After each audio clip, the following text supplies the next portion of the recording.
Hey everyone, welcome back to the channel. My name is Roger H3 and today I'm going to be creating a DPS tier list based on how easy each hero is to learn and use. In addition to this, I'll definitely be talking about how good these characters are as well, not just how easy they are to play, because obviously you want to play a character that can give you some good value in your games. But with that being said, let's go ahead and hop into the tier list. Also, anybody who's new to the channel, please make sure you subscribe and drop a like, as it'll help me out a ton as I continue to grow. But let's go ahead and get on here. So I'm gonna try to do this tier list in the best way possible. And what I'm gonna do is, obviously we have S, A, B, C, D, S being the best, D being the worst. And in addition to this, what I'm going to try to do is within each tier, the characters that are closest to the left are going to be the ones that are the most valuable, or will give you the most value based off of how the game is currently playing. So say we have Bastion and Cassidy in the same tier.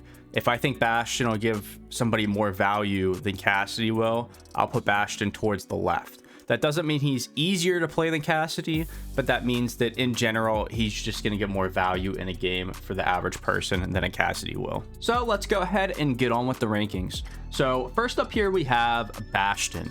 Bastion has become an extremely good character within the meta right now. Bastion has been buffed to the point where a lot of people find him pretty annoying, and also he's like a tank destroyer. I mean, he is a great pick against pretty much almost every tank because he's able to do so much damage when he's in turret form, and he's able to just always keep the pressure on everybody. I think Bastion's S tier for the sheer fact that he doesn't have a lot of recoil, he does a lot of damage, and a lot of people can get a lot of value from him pretty easily, honestly. So I think Bastion is a great character for people to start out with. Once again, just for the sheer fact that mechanically he's pretty easy to play, and he's pretty easy to put out high damage, get high kill games, and get a lot of value out of. Sticking with DPS characters, I'm going to go ahead and jump to Genji here. I think Genji is a pretty hard character to learn. I'm honestly going to throw him down at C tier. I think Genji's a character a lot of people can get a lot of value from, but he is pretty dive centric, and you have to know how to use your dash in a way that'll provide value to your team. And when you play Genji, a lot of times you want to use your dash in order to finish kills, eliminate players who have low health, and continue to keep the pressure on the other team. However, if you're unable to do this efficiently, it makes it really hard to provide any value to your team. So I think Genji's a character that a lot of people should stay away from unless they're super interested in learning him, or you've already developed some skills in Overwatch and you just want to expand your hero pool to have a character like Genji where you're able to play a more dive-centric composition and do those kinds of things that Genji is able to do. So next up, I'm also going to jump around a little bit. I'm going to go ahead and go to Soldier. I think Soldier is also an S tier. Soldier's a character a lot of people can get a lot of great value from, and anybody who's played any FPS games such as Call of Duty, I think Soldier's honestly going to be your go-to pick. He has a sprint that's able to give him high mobility, his assault rifle that does pretty high damage, you have his rocket burst that does high damage, you have the ability to heal yourself. I think Soldier's just a great all-around pick as well. He has pretty high value. I think currently I'm going to put Soldier behind Bastion just for the sheer fact that Bastion does a really good job at shutting down a lot of tanks. Soldier can also do a really good job at shutting down tanks, but in order to get more value from Soldier, you have to be willing to take different off angles and play a little bit differently that might be a bit harder for some newer people than those who have been around in Overwatch for quite some time. So for that fact, I'm going to keep Soldier behind Bastion. And moving on to the next character, let's go ahead and jump to Hanzo. I think Hanzo can probably be in the B tier. And the only reason I'm saying Hanzo should be in the B tier is if you know what corners to kind of spam your shots at, if you know where to look where people might be coming around corners or not paying attention, it's really, I don't want to say easy, but it's really intuitive to get some pickoffs as Hanzo. Although when you play Hanzo, I wouldn't expect anybody to be extremely good with him unless they get a chance to practice with him and get used to playing his character. However, I do think Hanzo deserves to be higher than Genji, and I don't think he belongs in the C tier. I think the C tier is where you start to get the characters that are like extremely difficult, I guess. I don't know. I think Hanzo is definitely easier than Genji, so I think Hanzo belongs in the B tier here. Following Hanzo, let's go ahead and jump to Mei. I think Mei belongs in A. I don't think Mei is S because you have to learn how to use her icicles properly and aim those, as well as her cooldowns. You want to make sure you're using her wall properly, but I do think Mei is a pretty straightforward character. You can press and click and just kind of hold and use slow and do damage to people. And in addition to that, Mei is really high in the meta right now. So I think that she's going to be on the higher side of A as I go through this list. Mei is definitely an easier character to learn to play once somebody sits down and tries to play her. Next, let's go ahead and we're going to jump around a little bit again. Let's jump to Sombra. I'm not going to lie, I'm going to put Sombra in the D tier. I think Sombra is pretty hard to get to learn how to play properly. I think there's a lot of people out there that think they know how to play her and they don't. I'm not going to lie, I cannot play Sombra very well. I can pivot to her if I need to, but I don't really get all the value out of her that I need to, especially with her most recent rework. I think she's a pretty difficult character to learn how to play. She has a pretty high skill ceiling, and if you know how to play her well, you can get a lot of value from her, but I think she's definitely a more difficult character to learn. And butting off of Sombra, I also think Tracer should be down here. I think Tracer is very difficult how to learn too. Tracer is very map dependent, and you need to learn where different med packs are. You need to know, where you're wanting to blink to, what angles you should be trying to come in at. There's a lot of things you have to think about with Tracer. I think Tracer should probably be in front of Sombra. I'm not gonna lie. I think Tracer is a little bit easier to learn than Sombra probably is, but these two can go back and forth in my opinion. Next, we can go ahead and go Junkrat. I think I'm going to put Junkrat at A here. I'm not going to lie, I know Junkrat isn't really in the meta currently, but Junkrat is a pretty easy character to learn how to play as a spamming character. I know a lot of people don't like that, and a lot of people don't want to admit that, but if you give a new person Junkrat, tell them to not die and just keep spamming their grenades everywhere, they're going to get a lot of damage, they're going to get a lot of kills. You're not going to expect somebody to get direct shots, but he's very mechanically easy and somebody that a lot of new people could probably pick up with relative ease. So I'm going to go ahead and put him in the A tier, but I'm going to put him behind Mei, and he'll probably be towards the end of A tier, just because him as a character himself, he's pretty not viable and not usable in the current meta. I wouldn't really recommend playing him long term, but if you're looking for a character to try to get some easy kills with and just start to learn the game, he's definitely one of the ones that you'd probably want to look to. Next, I'm going to go Sojourn. I'm going to put Sojourn in B, and I'm actually going to put her in front of Hanzo. And the reason I'm going to put her in front of Hanzo is because she has an automatic weapon rather than the arrows. So she doesn't necessarily have the one-shot potential with her main source of damage. However, her railgun can do a lot of damage if you use it properly. And I think she's more viable right now in the meta and a better character overall to play right now. So I think Sojourn belongs in B. I think she's a harder version of Soldier for the sheer fact that her ultimate is just her railgun, as well as her secondary fire is her railgun. So if you're unable to hit railguns successfully, this character is not going to give you a lot of value unless you learn how to use that right. So next, we're going to go ahead and look at Cassidy. I think Cassidy belongs in the B tier. And within the B tier, I think he belongs at the end of it. Cassidy's a pretty easy character to learn also. He's also a very point and click character. There's not much else to him, and his magnetic grenade is also very easy to kind of cling on to people as you continue to learn how to play Overwatch. That's an ability that can be very helpful. Even people who play Overwatch at a high level still play Cassidy just to use his magnetic grenade to help hinder other characters who may have higher mobility. However, within the B tier, I think he is less viable than Sojourn and Hanzo.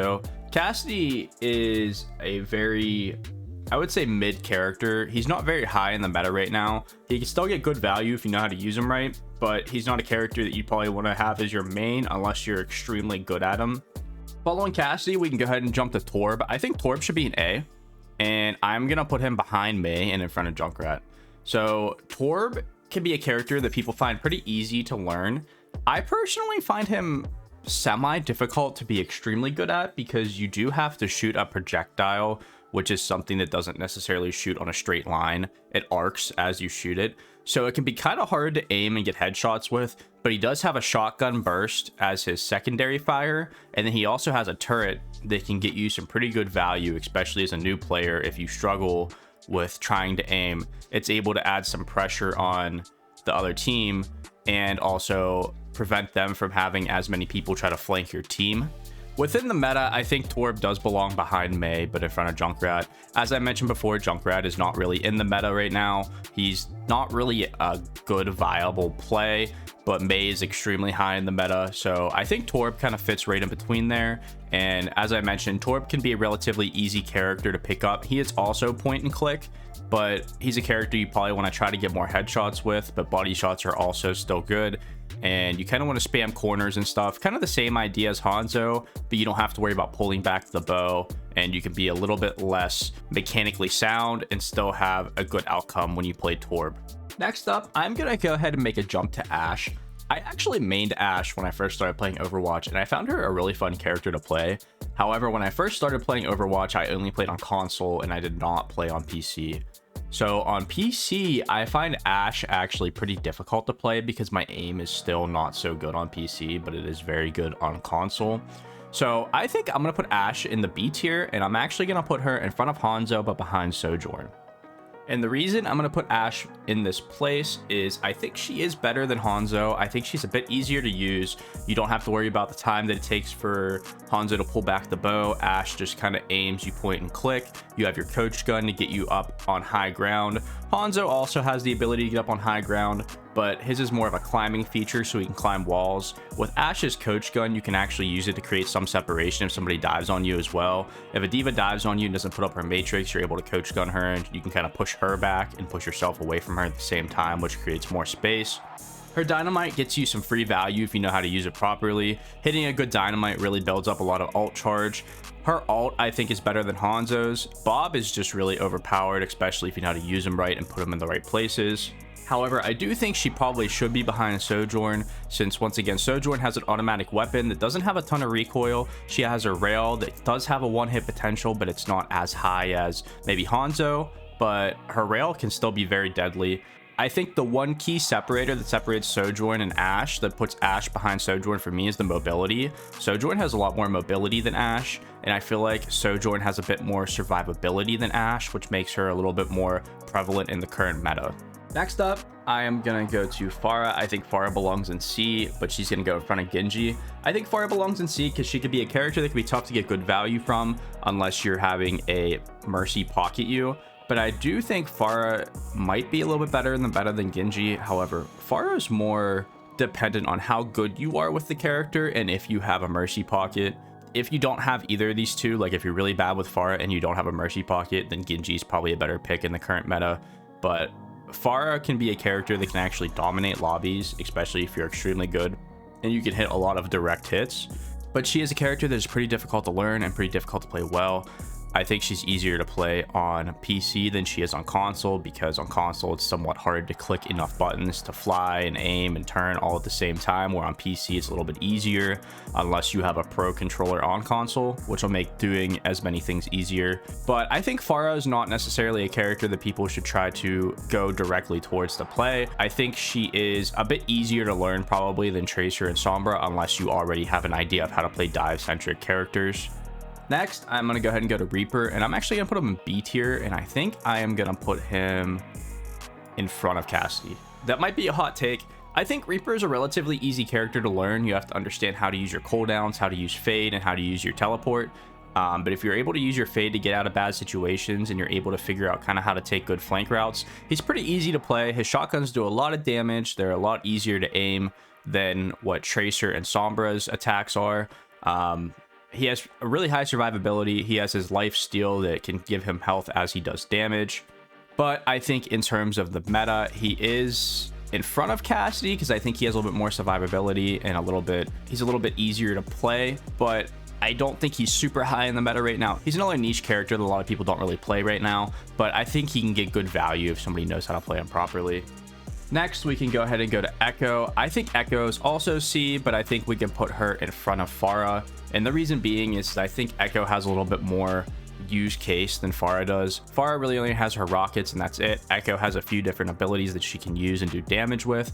I think Echo could be a tough character to play, especially on console. She's another one. She's a flying character, so it's kind of hard to hit every button you need to make her function properly unless you're playing on PC. I think Echo can get a lot of value, but she's also a more difficult character to start with. Not saying that somebody couldn't play her, but as I mentioned, you know, some of the people above her are definitely going to be easier to play and start with, and then you can kind of pick up Echo as you go if she's somebody you're interested in. Next, we can go ahead and go to Sim. I think Sim can also be B, and I think likely she should probably be in front of Reaper and Cassidy.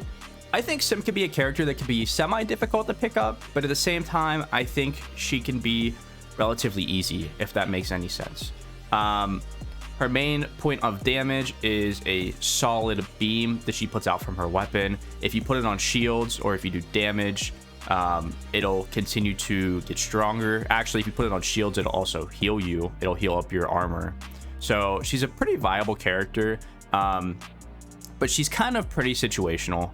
She doesn't really play the greatest in maps that are longer distance, so I don't really recommend her as like a main character to start with, but she's a really good character to be able to flex to and have some different abilities that other characters don't really have. And she's a really good counter to D.Va if you guys have ever played against a D.Va and you haven't been able to counter her. Symmetra's beam goes right through D.Va's matrix and is able to do a ton of damage on her. Lastly, we have Widow. I think I'm gonna put Widow in C, and I think I'm gonna put her behind Echo and in front of Pharah in terms of where she lies in the meta. Widow can be difficult to get value from if you're not able to aim with her properly, and I feel like a lot of newer people who come to Overwatch, unless you have a lot of gaming experience, you're probably gonna struggle to aim with Widow. Widow can be a great character if you're able to hit headshots and do consistent damage. However, if you're not able to hit those, then you're not gonna get much value from her at all. I think in terms of the meta, she's better than Pharah because she can have more consistent input on what happens in the game and have a higher impact on everything going on. But she's behind Echo because I think Echo has a little bit more survivability, a little bit more variability. Her ultimate allows her to copy people, which is extremely powerful. So I think Echo still does go above Widow, but Widow is in front of Pharah. Now, with all this being said, we have now covered every DPS hero in Overwatch 2.